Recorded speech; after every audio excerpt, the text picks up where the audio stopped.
Let's start with where it hurts the most. With that thought you never say out loud, but it keeps repeating in your mind when you watch the news, when you observe your boss, when you remember that incapable leader who directed you for years. How is it possible that someone so inept, so mediocre, so empty has made it so high? What kind of world allows the least capable people to be the ones who set the rules? And the worst part, why you, who see more, who understand more, who work harder, are still stuck at the bottom of the board. This is not a rhetorical question. It's an open wound. It's one of those uncomfortable truths that follow you while you pretend everything makes sense. But it doesn't. None of this does. Because the system is not broken. The system is designed this way. And you know it. You sense it. You feel it every time a charismatic but hollow person takes the credit while you do the hard work in silence. There's something inside you that tells you that meritocracy is a fairy tale for children.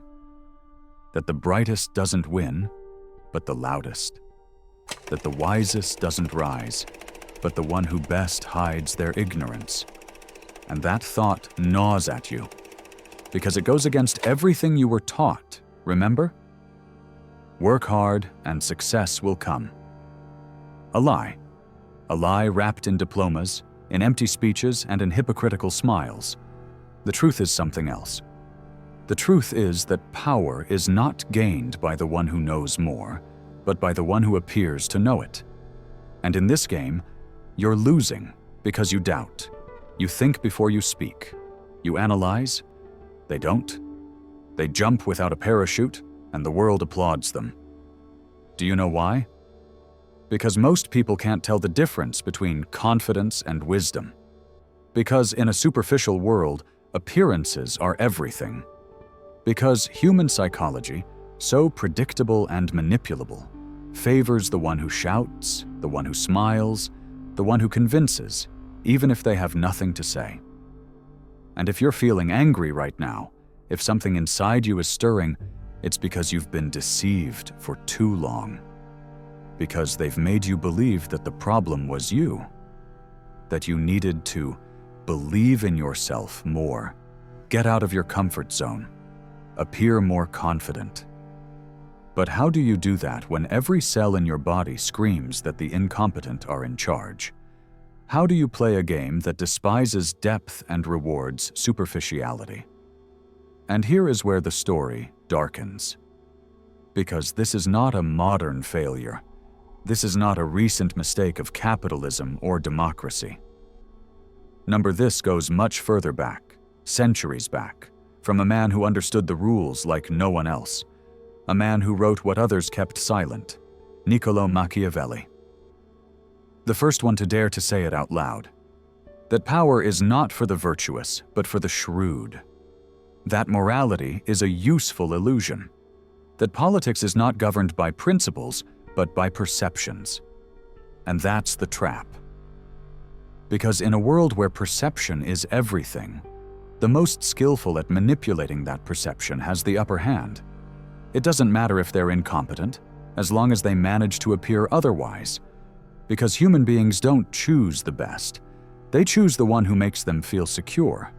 And security, my friend, is easy to fake. Very easy. Here is where everything connects. With the Dunning-Kruger effect, with mass psychology, with the human need to follow leaders even if they are empty. Because what the brain seeks is not truth, but emotional coherence.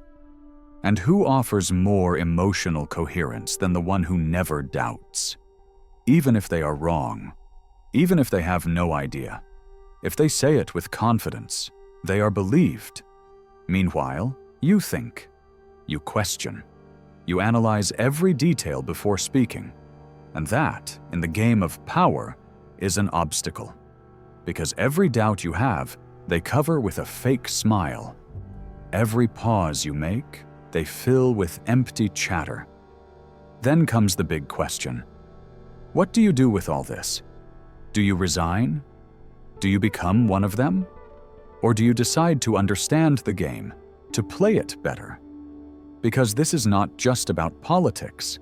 This is in businesses, universities, social media. It's everywhere. The cult of appearance has contaminated every corner of our society. And the sooner you understand it, the faster you can move intelligently. But be careful. Understanding this is not synonymous with betraying your principles. It's not about becoming another fraud. It's about opening your eyes. Understanding that true competition is not enough if you don't know how to present it. That the truth needs a good suit if it wants to be heard. That wisdom, by itself, doesn't survive in a world of spectacle. This video is not just a reflection, it's a warning, a guide, a map to navigate a world where the incompetent seem to have an advantage. But it's also an invitation to look beyond, to not stay trapped in frustration, to understand that history has often been written by those who knew how to fake, but also by those who knew how to observe in silence, and then speak with surgical precision. This is not a message of hopelessness. It's a cry of clarity. Because when you understand how power operates, when you see the invisible mechanisms that sustain it, you can begin to break them. But for that, you first have to dare to look the abyss in the face. And now, take a deep breath. Because what comes next is not going to please you. We're going to explore why the most incompetent climb so high, how they do it, what mental traps they use, and most importantly, what you can do to stop being a silent victim of the theater of power. Get ready, because once you see this, you won't be able to look at the world with the same eyes. And believe me, that's exactly what you need. Now that you've opened your eyes, now that you can no longer swallow the comfortable narrative of if you work hard, you'll make it, let's dive even deeper. Because the problem doesn't end with the incompetent in power. That's just the visible symptom. What's truly chilling is the invisible architecture that supports them. Have you noticed how these mediocre leaders manage to stay up there without falling, even when their decisions are a disaster? How, despite making mistake after mistake, they remain decorated, applauded, voted for, imitated? The reason is perverse. They've built trenches around their incompetence. Systems, people, narratives, all perfectly designed to keep them where they are, and the most dangerous part, to make you believe that you're the one who's wrong for doubting them. And here comes a concept that is rarely mentioned, but explains more than you imagine: the normalization of mediocrity. When an incompetent person comes to power, they need to turn their lack of talent into the norm, not the exception. How do they do it? Simple. By surrounding themselves with people just as mediocre or more so. People who won't challenge them, who won't make them uncomfortable, who won't overshadow them. People who understand that their loyalty is worth more than their competence. And then, what was an anomaly becomes structure. Mediocrity becomes institutionalized. The obedient are rewarded. The brilliant are punished. And little by little, the environment degrades. And you, who still have some clarity, begin to question if it's you who's out of place. Do you know what we call that in psychology? Cognitive dissonance. That mental discomfort that arises when what you see doesn't match what you believed. How can he be leading this project if he doesn't even understand the basics? How is it possible that she's the director if she doesn't listen to anyone and messes everything up? But your environment accepts it. No one says anything. Everyone acts as if everything is fine. And then you shut up. You adapt. You deceive yourself. And here comes the darkest part. When you adapt to someone else's mediocrity, something inside you dies. Not all at once, not with a shout. It dies in silence, slowly, like a candle going out without anyone noticing. And the saddest part? You don't even notice it. until one day you find yourself applauding mediocre work just to fit in, or lowering the bar of your ideas so you don't disturb, or avoiding standing out because you've already understood that it only brings trouble. And so, what started with an incompetent person in power ends up turning you into part of the machinery. Mediocrity is contagious, not because it's attractive, but because the system makes it profitable. Because the mediocre in power don't want improvement, they want stability. They don't want truth, they want silence. And you start giving it to them. Now, let's go even further. Let's talk about a subtle yet devastating mechanism. The reward for obedience disguised as merit. In many work and political environments, blind loyalty is valued more than critical intelligence. The one who says yes is promoted. The one who doesn't question. The one who repeats like a parrot what the leader wants to hear. And they're called efficient, cooperative, exemplary. But in reality, they're just functional to the status quo. Real intelligence, the one that questions, that breaks molds, that says this doesn't make sense, is seen as a threat, as rebellion, as insubordination. And then, who survives? The one who lowers their head, the one who adapts, the one who learns to stay silent when they should shout. And so, generation after generation, clones of the same profile are reproduced, loyal mediocrities who will never challenge the structure that protects them. And here comes another brutal phenomenon that few dare to name: the revenge of the incompetent.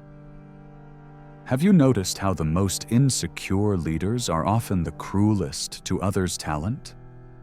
They don't do it because they hate the competent. They do it because they remind them of what they'll never be, because seeing someone more capable confronts them with their own inadequacy.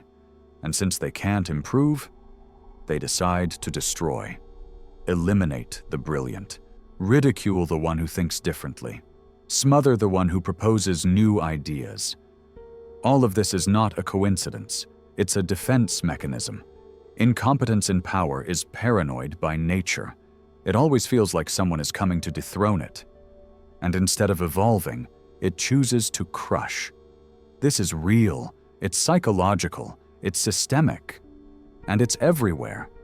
From governments to small offices, from educational institutions to creative teams. And if you've ever felt like you have to diminish yourself to fit in, like your ideas have no space, like your voice is a bother, you're not crazy. You're seeing the system for what it is. But not everything is lost. Because if all this has an explanation, it also has a solution. And here we come back to you. What will you do with this knowledge? Will you become cynical? Will you become one of them? Or will you decide to take another path? Because yes, there's another path. A harder one, a slower one, but infinitely more valuable. It's called strategic competence. It's not enough to be brilliant. You have to know when to speak, how to speak, who to speak to. You have to master the game of appearances without losing the content. You have to learn to build influence without betraying yourself. And above all, you have to surround yourself well. Mediocrity holds itself together in networks, but excellence can do it too. It just takes more effort, more awareness, more character. Do you know what the real act of rebellion is in a world that rewards incompetence? It's not shouting, it's not denouncing, it's persisting. Keep being excellent, keep thinking, keep creating, even if no one applauds, even if it's not noticed at first, because in the end, the system always collapses from within. And when it does, those who stayed firm will be the only ones able to rebuild. And if you've made it this far, you already know enough to decide which side you'll be on when it happens. But don't leave yet, because the most chilling part is still to come. We're going to talk about how human beings, without realizing it, choose to be ruled by those who manipulate them, and not by those who understand them. And I assure you, What's coming next will make you look at your own mind with new eyes. Ready to be uncomfortable a bit more? Good. Because now we're going to explore the darkest corner of this perverse machine, the human desire to be dominated. Yes, you read that right. Even though it sounds contradictory, even though it seems unacceptable, the truth is that a part of us, a deeply primitive part, seeks to be guided. It wants someone else to make the decisions. It wants another to carry the responsibility. And that impulse, buried under layers of rationality, is what the incompetent know how to exploit like no one else. You don't need whips or threats. You just need security. Or better said, the illusion of security. Most people don't follow a leader for their wisdom, but for their ability to make them feel that everything is under control. And that feeling is more addictive than truth. Because truth is uncomfortable. It requires thought. It requires action. But false security is sweet, soothing, and comfortable. And that's where the imposter slips in. The one who doesn't have answers but has a firm voice. The one who doesn't have vision but has catchphrases. The one who doesn't have depth but has presence. And now comes the unsettling part. Why do we prefer this? Why do we follow the one who doesn't know, while ignoring the one who challenges us, who wakes us up, who discomforts us with real ideas? Because the collective unconscious fears uncertainty more than ignorance. And a charismatic incompetent offers absolute certainties, even if they are built on smoke. Neuroscience confirms it. The human brain rewards emotional coherence, not truth. What does this mean? That we choose what sounds good, even though it doesn't make sense. That we trust the one who we like, even though they are a disaster in their role. And that we reject the one who makes us think too much, because thinking hurts, because thinking requires energy, because thinking means seeing what we don't want to see. Now add this to the cocktail: the savior complex. That deeply childish longing for someone to come and fix everything, to give you the answers, to tell you what to do. We don't admit it, but it's there. That's why, when someone appears who seems sure, even though they are empty inside, many follow them without questioning. Because that image of authority reconnects with something old, something tribal, something instinctive. A father figure who guides us when chaos seems to dominate everything. And here's the problem. The incompetent knows this. They don't know it in words. They don't reason it the way you're doing now. They sense it, they feel it, and they act accordingly. That's why they don't doubt. That's why they smile while everything falls apart. Because they know that most people aren't looking for real solutions. They're looking for a face that doesn't tremble. Do you understand the real extent of the problem yet? It's not just that incompetent people climb. It's that we collectively push them up. Not with applause, but with passivity. Not necessarily with votes, but with resignation. Because it's easier to say, well, it is what it is, than to face a structure that needs to be dismantled piece by piece. And meanwhile, what happens to the truly competent? The ones who could lead with vision, with depth, with integrity? They stay in the shadows. Why? Because very often they have one quality that the system hates: brutal honesty. The ability to say what no one wants to hear, to admit mistakes, to show vulnerability, and that, in an environment that rewards false security, is political suicide. Because admitting you don't know everything, that you need others, that you can make mistakes, is perceived as weakness, when, in reality, it's the highest form of intelligence. But let's go further. Let's talk about an even more sinister phenomenon: functional narcissism. That ability that some incompetent people have to turn their inflated ego into a shield against criticism. They're impervious. Nothing affects them. They make mistakes, but they don't rectify. They fail, but they don't rethink anything. And here's the trap. That kind of personality projects an image of invulnerability that most confuse with leadership. Because deep down, we admire the one who doesn't break.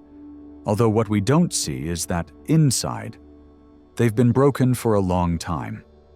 This kind of mediocre yet charismatic leader then becomes an idol of clay. But a useful idol. Useful for the interests of those who put them there. Useful for keeping things the way they are. Useful for anesthetizing the masses with empty promises. And you, who have already woken up, who can no longer look at these impostors with innocence, now have the burden and privilege of acting with a different logic. It's not about beating them at their game. They have the deck stacked. It's about building something outside the board, creating spaces where real competition is possible, where critical thinking, intellectual humility, and genuine collaboration are rewarded. And that starts with an individual decision. Yours. Because here's the truth that most don't want to accept. Every time you choose silence in the face of incompetence, every time you decide not to confront, not to disturb, not to question, you're feeding the structure that crushes you. You're strengthening it with your fear, with your caution, with your self-censorship. And yes, it's exhausting, it's frustrating, it's lonely, but it's also the only way to take back control. Not from hate, not from resentment, but from surgical clarity, from a vision that goes beyond the superficial theater of power. The incompetent may have the microphone, they may have the spotlights, they may have the expensive suit, the empty applause, the prefab speeches, but they don't have the most important thing: depth. They don't have long-term vision. They don't have roots. And sooner or later, that shows. You decide if you want to be a spectator or an architect, if you're content with commenting from the stands, or you get your hands dirty to change something. Because change doesn't come from an external revolution. It comes from an internal decision, not to adapt, not to yield, not to copy the mediocrity that surrounds you. Stay lucid, even when everyone else chooses blindness. And if you ever doubt your worth in the midst of this chaos, remember this. Real intelligence always makes people uncomfortable at first. But it's the only one that leaves a mark when the noise fades. And the noise always fades. But wait. Don't leave yet. Because if you've made it this far, it's for a reason. It's not a coincidence. You're not here just because. Something inside you wants to understand this perverse game, wants to break out of the pattern, wants to stop living in a structure where mediocrity rises while talent rusts in silence. And that's why what you're about to hear is not an ending. It's a beginning. Let's take one last journey, the most important, the most intimate. Forget about the system for a moment.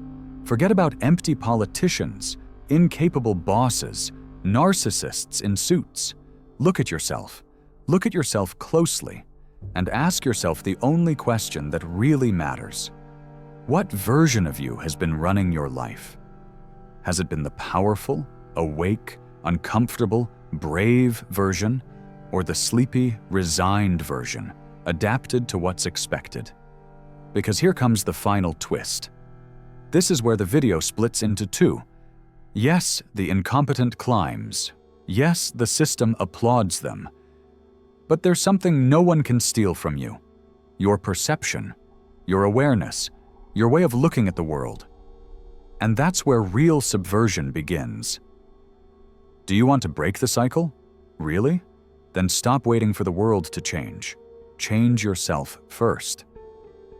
Not from the cheap cliché of be your best version.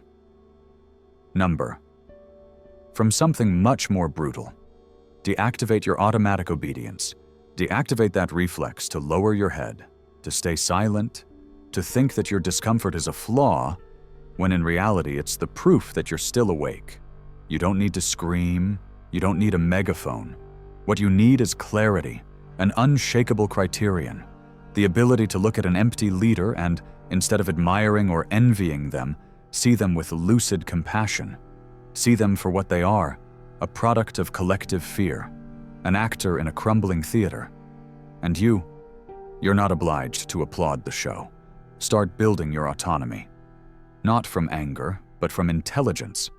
Surround yourself with those who discomfort with ideas, not those who entertain with noise. And when you see someone with true competence, true ethics, true thought, don't ignore them.